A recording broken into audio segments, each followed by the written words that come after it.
We were installing a bunch of shelves in our new place yesterday, and okay, like I'm gonna tell you, I'm not the most handy guy, but I know my way around a cordless drill.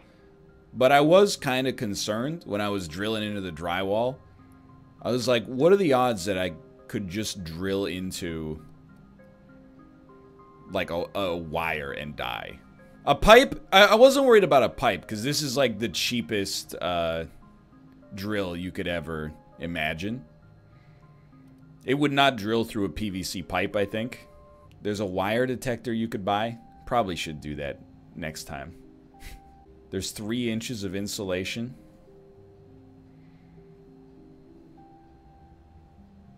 Okay. I probably could not have hit a wire then. That makes me feel better. Thank you. I mean, I was only drilling in screws that were probably like 2 inches long. Won't people be mad that there's holes in the wall? So, I have a unique philosophy on dealing with landlords. And that's, that if there's anything ridiculous in the lease, I just do it anyway, and they never find out. And you just fix the holes before they, you know, take repossession of the unit when you move out. We also have decent laws in Canada. That is true. BC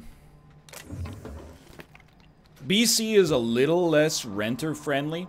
Like, I know in Ontario, at least when I moved out of my university dorm, we got, like, a renter's rights little seminar we were able to go to.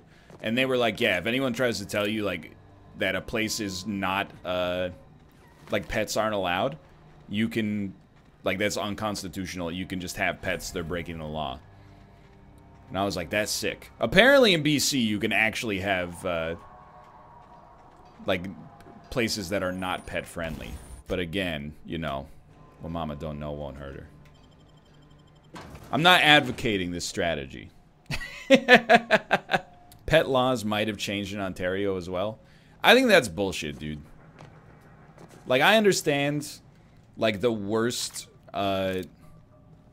case scenario for having pets. You don't need to educate me on like what landlords are concerned about. I understand, but at the same time, I think like pet ownership is like it's a fundamental kind of like tenant's right.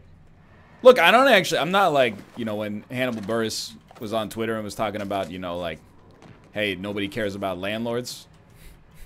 Won't somebody think of the landlords? I was like, hey, dude, you should really, like, you know, look around you, for one. It's not a great look. But secondarily, I wasn't like, let's cancel this dude. I still think he's pretty funny. But, won't somebody think of the landlord's rhetoric definitely falls on deaf ears. But largely, you know, part of that is because I live in a city where, like, renters pay the landlord's mortgage for the privilege to live in, like, 1/3 of their house. Like, when I first moved to Vancouver, like, Kate and I lived in, like, a 300 square foot converted garage. Actually, it was probably, like, I don't know, maybe, like, 180 feet. And when we moved in, the guy was like, the landlord was like, hey, just so you know, like, you use so much more electricity with 2 of you that we're gonna charge you, like, an extra $300 a month rent. And I was like, yeah, cool, dude. So we paid it, but then we moved out. We were paying like $800 a month to live in his garage in 2012. So anyway, we started blasting. Exactly.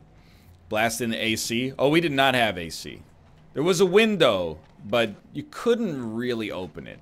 What if there was a fire? Oh, we would have been killed, like, for certain. I fail to understand. Like, I get... Sometimes people are like... You know, why live in Vancouver? Why is rent so expensive? It's so, like, why not live someplace else? I'm like, well, one of the reasons it's expensive to live here. It's because people want to live here, you know? The weather's beautiful. You know, there's lots of amenities. Food and culture are really good. Sometimes, like, the optics of renting here make no sense to me.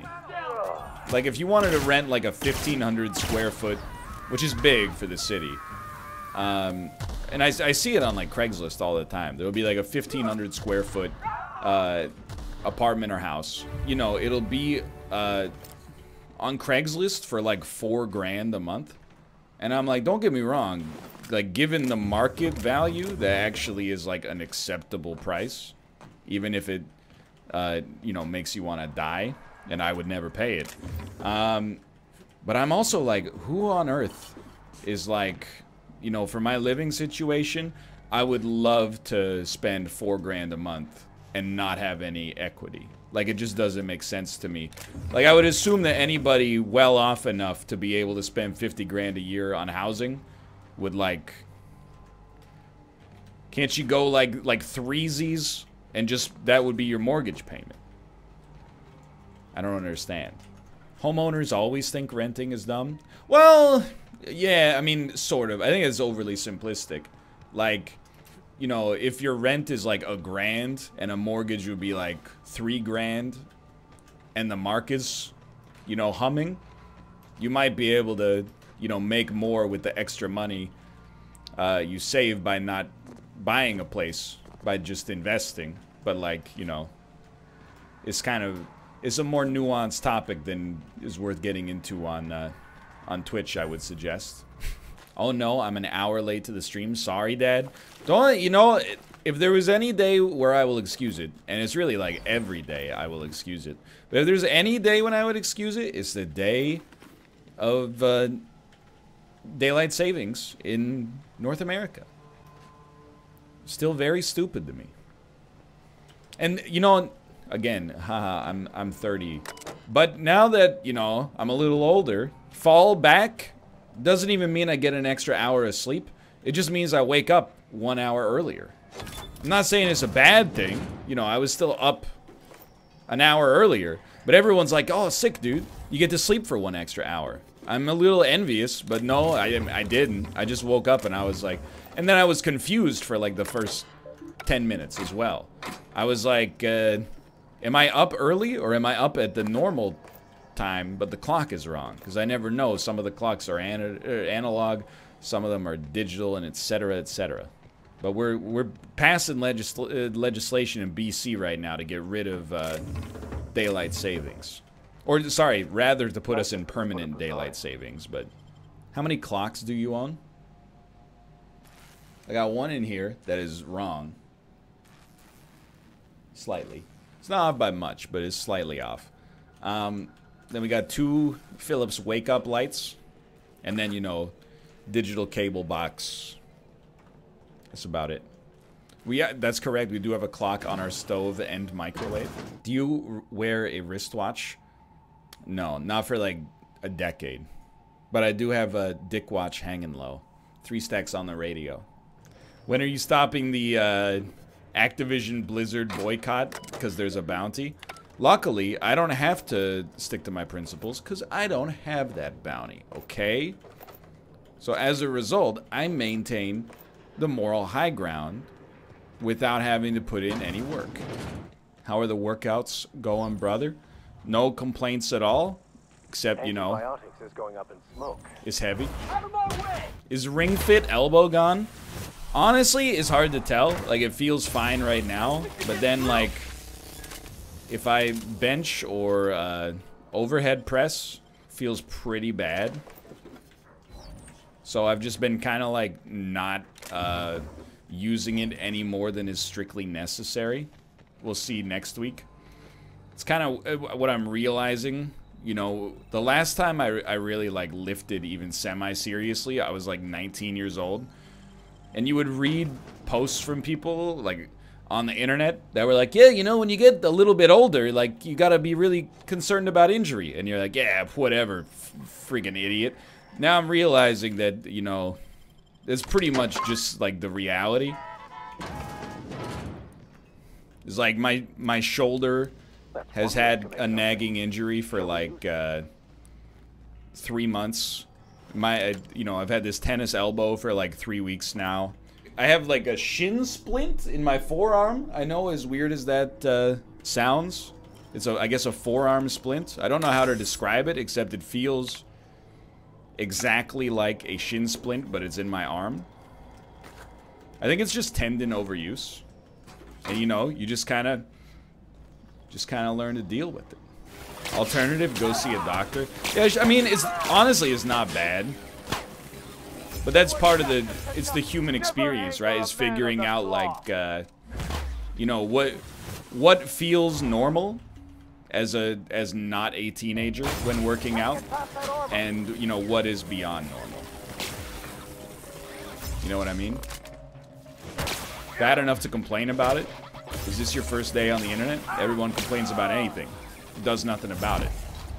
It's the spirit of being online. But I should probably talk to a physio. And again, people are like, not like you have to pay for it. You are under false pretenses of how the Canadian medical system works. I'm pretty sure you still have to pay for optional physiotherapy. Don't you have a family doctor? I'm not trying to be like defeatist about this. You might actually be right. It's the first time I've ever like dealt with it. But you know, I was under the impression that your family doctor is not likely to do much to help you out in a situation like this, but I might be wrong. I think I need to see like a physiotherapist or like a sports medical professional. I know you don't have to pay the family doctor. Look, I'm very grateful for that. But I also, you know, if I don't have to go to the family doctor, I would rather not go to the family doctor. You don't get like a prize for going. Dude, I'm so stoked. Once the stream is over today, I'm gonna go to our new place. I bought like, well, the panels are 25 centimeters by 25 centimeters each. And I bought 72 of them. So you can crunch the numbers on that. I gotta run to the old Home Depot. They're acoustic foam. I gotta get some double-sided tape. And then soundproof my office as best as possible. I'm telling you, you think I sound okay right now? I'm gonna sound like Bear once our new place is fully set up. Does anybody know a good adhesive solution for putting panels up on a wall? Like, that's drywall friendly, ideally. Nails will not work because it's foam. So I think it'll tear under its own weight. Command strips? Those are like the ones with hooks, right? Double-sided Velcro? Yo! That sounds nice, actually. So you just put up like a Velcro grid and then stick the panels to it as you see fit.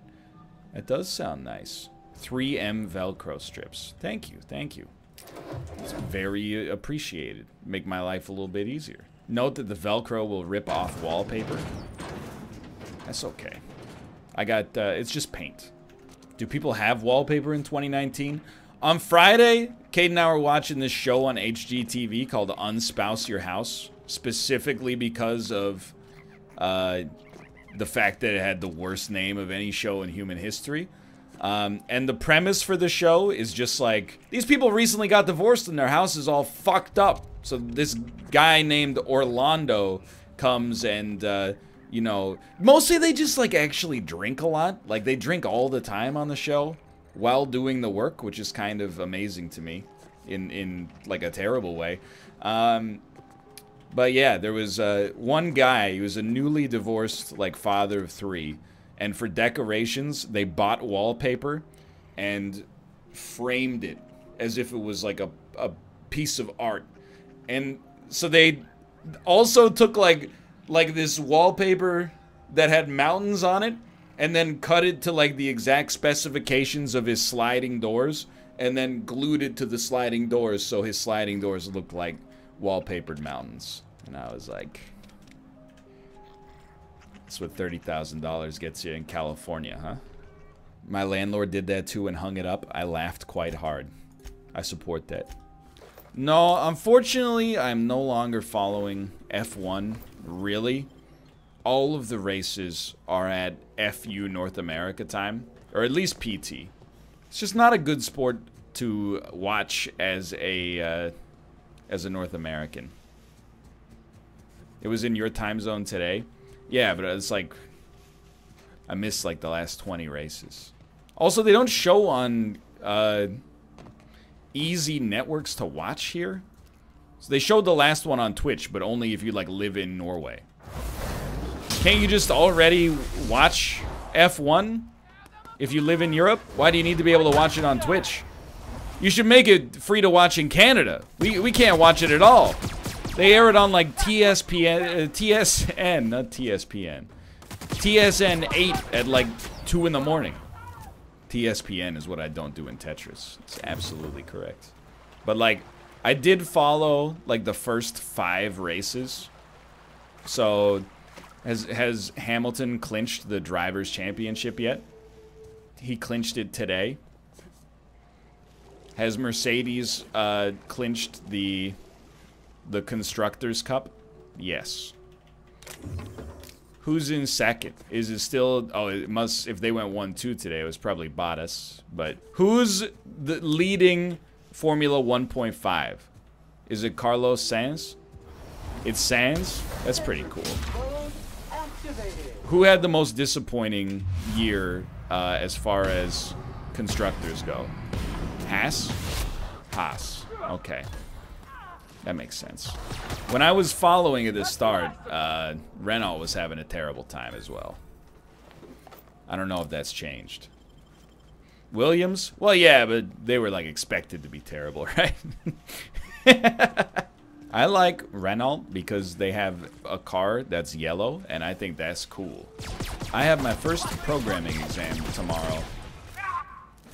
Any tips? Have you done your work? If you have done your work, I'm sure you will be fine. You know, if it's the kind of programming exam where you just have to write and you don't have to answer weird multiple choice questions that have no relevance, like who invented C++? I know it's Bjorn Stjarstroop. I just don't see why 1% of my grade should be determined by remembering that dude's name. But if you're doing mostly coding and you kept up with the work, it's the beauty of programming, right? Is you probably don't need to study too much. You should have it all locked in your brain, as is. Yeah, or you could be like me and stop programming and start lifting weights instead. You could also, I mean, I would recommend doing both if you can find the time, honestly. This game is renowned for being difficult Kappa face. I guess, like, I don't know. I'm very mad at gamers just constantly. But I've seen a lot of discourse about how, like, you know, the game is not hard. Like, literally, I mean, okay, I'm gonna bite the hand that feeds a little bit here. But I get annoyed because the way the criticism works online for a lot of people is like, you know, hey, this thing that I loved, people won't believe me if I say that I love it. Instead, I have to say my #1 criticism about it. Otherwise, people won't take me seriously. So, like, half of these conversations just become circle jerks about, like, one banal piece of, you know, suboptimal whatever that they don't like about the game. So, like, all I have seen is, like, yeah, it was pretty good, but too easy. Pretty good, but too easy. Pretty good, but too easy. Like, over and over and over again. And I'm like, you know, I mean, I don't disagree that it's easy. But it's, I don't know, it's like, for me, to some extent, it's like reading a book and being like, well, the vocabulary wasn't that impressive. Like, it's a criticism on a technical level of something that I appreciate. I don't want to say on an artistic level because it sounds patronizing, but I appreciate on a different level. You know, I'm more playing it for the experience, not even so much the story, but for, like, the freeform kind of character. You know, the way that you can have agency over the world. I don't really care that, you know, they should up the difficulty so you gotta shoot a dude in the head 4 times instead of 3 times. But maybe I'm being needlessly reductive. I see it all the time, you know, when I made fun of other streamers who are not like me because I'm a cool streamer. And they, like, you know, a new game comes out and they play 90 hours of it in 7 days and then complain about how there's nothing to play. It's kind of very analogous to the way I feel about this, where I'm like, you know, you min-max Google, go to the subreddit, look up guides on the weapon with the best DPS and where to find it, and then, you know, complain later that it's too easy. Short? Okay. I mean, short, I would, I can understand that. You'll all forget about the Evangelion podcast when March Medeanus comes around. I promise you that. Save your Patreon bucks for March 2020. Look, will we do March Medeanus? I don't know. It's a joke that I don't have the good sense to put a pin in.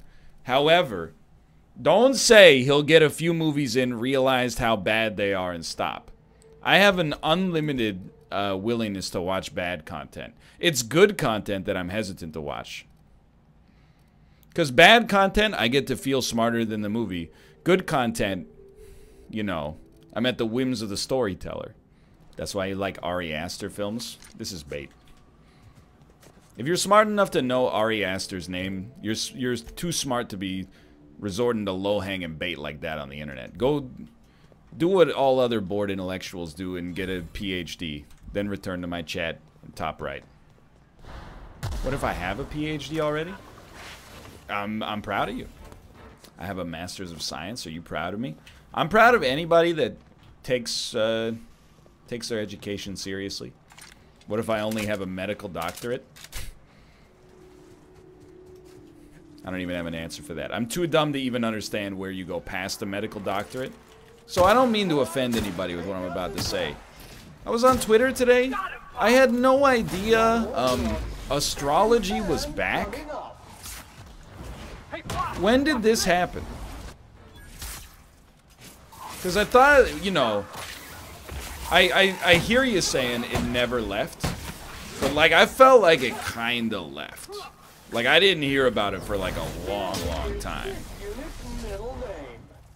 Which is, you know, partly the social groups I suppose I run in.